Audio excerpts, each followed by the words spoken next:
Just when I thought they couldn't get any dumber, they go and do this! After realizing episodes 1 and 2 were basically Blade Runner with an alien logo slapped on it, I thought, fine, let's just roll with it. But then episode 3 dropped.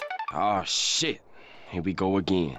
Welcome back, guys. It's your only hand-drawn and animated boy on the net, Digital Flesh.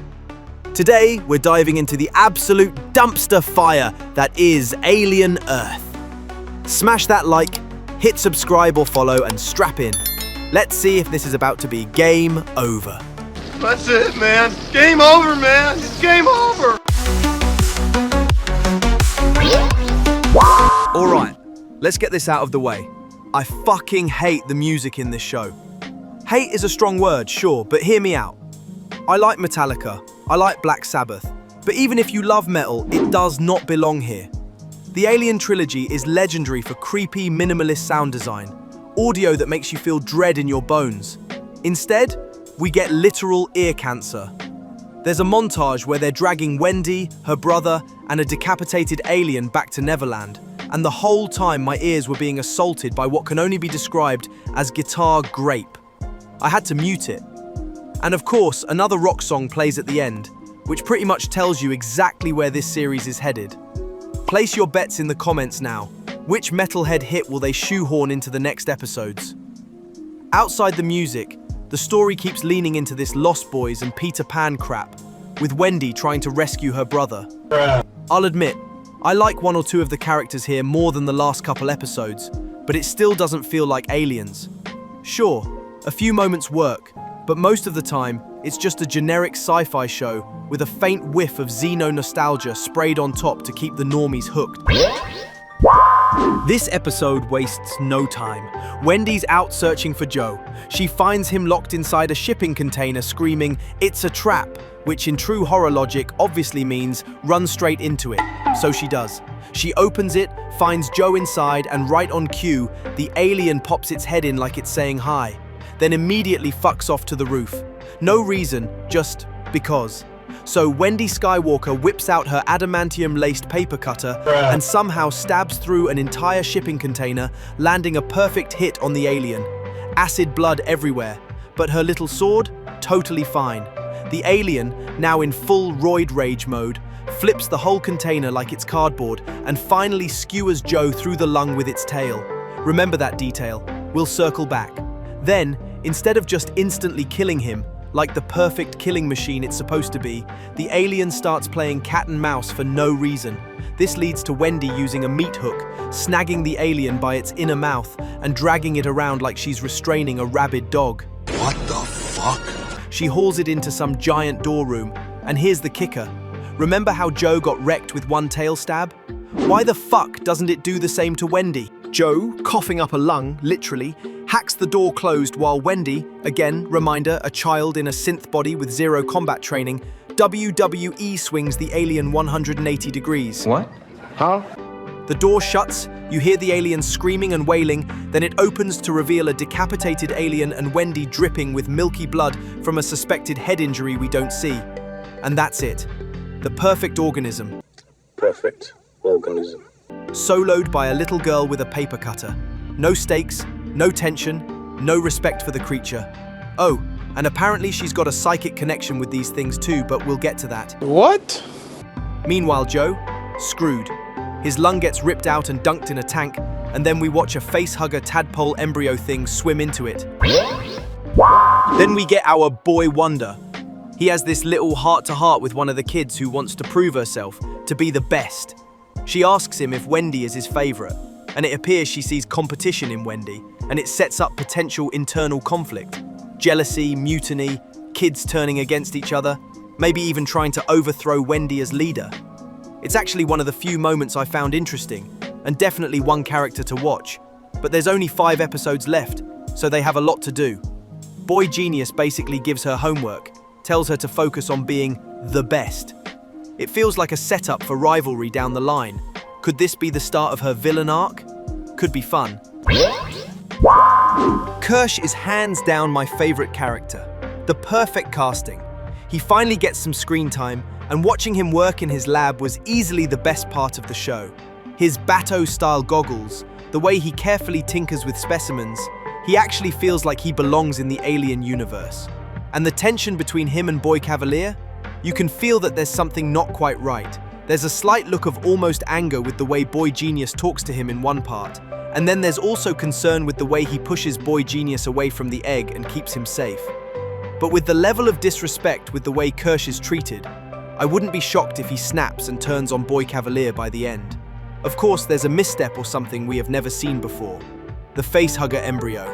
When KIRSH pulls it out, it's huge, way too big. I always imagined it as microscopic, almost cellular, subtle and horrifying. This chunky tadpole kind of ruins the lore. But this has nothing to do with KIRSH, and his fascination with the specimens brings back elements of Ash, Bishop, and even David from previous films. Everything about him just works as a character. He feels like he belongs in this universe, which makes it all the more frustrating that the rest of the show doesn't. Here's hoping by the final episode we get more backstory, more detail, and maybe a deeper look into why KIRSH is such a quietly fascinating part of this mess. Eggs, facehuggers, aliens, yep, they all show up here.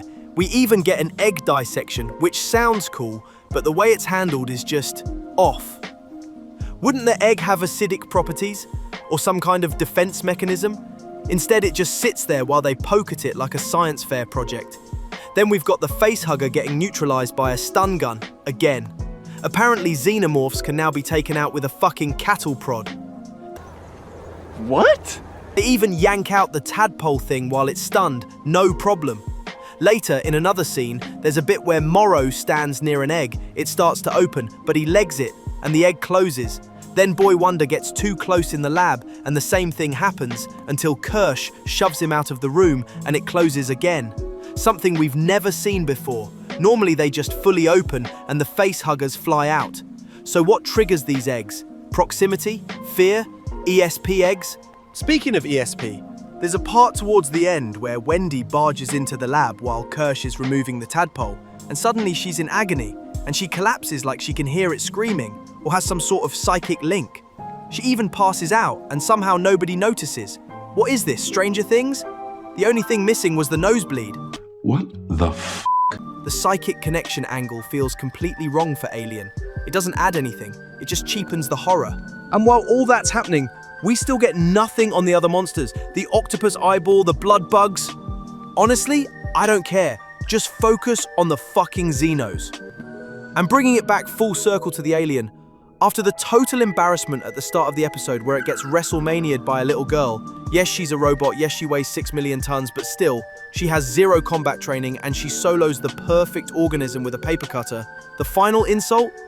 It's blood. Now you can see this as nitpicking, but its acid blood and internals look too vibrant.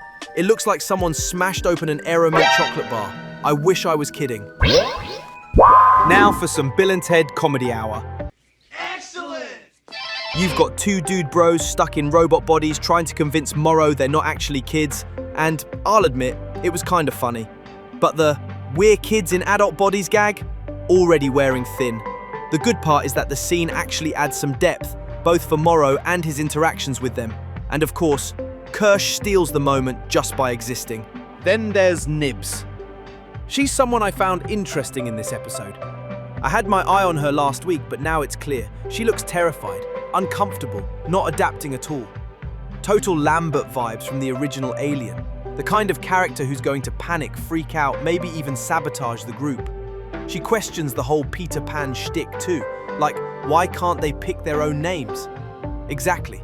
On top of that, I'm starting to wonder if she's defective or if there's something seriously wrong with her adapting to a synth body. Whatever's going on, she's got major malfunction written all over her. There's also Slightly, another one of the kids, who gets tricked by Morrow. Morrow literally slaps a communication device on his neck, somehow through osmosis. And Prodigy, who monitors these kids' every move, doesn't notice? Really?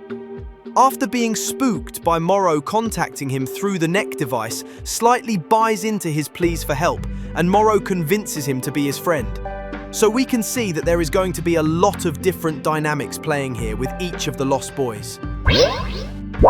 Speaking of Morrow, we see him on a call with Yutani, and she tells him to forget the aliens and come back. Now, is that because they wanted to shut him down as a liability? Or was this part of some bigger plan to destroy Prodigy? We don't know yet. All we do know is Morrow doesn't give a shit about orders. He's on his own mission to recover his life's work.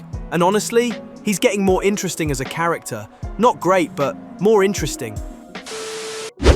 So that's episode 3 of Alien Earth. And yeah, it just keeps finding new ways to piss on the legacy. Some cool ideas, but drowned in garbage music choices, inconsistent writing, and still a total lack of respect for the alien itself. KIRSH carries the scenes he's in, Wendy breaks it, and Morrow might be the only wild card worth watching, but just barely. Either way, I'll be here suffering with or without you. Thanks for watching, smash that like if you enjoyed the breakdown, subscribe if you want more of this animated insanity, and drop your thoughts below. I read them all. I'll catch you in the next one, and like always, stay creative.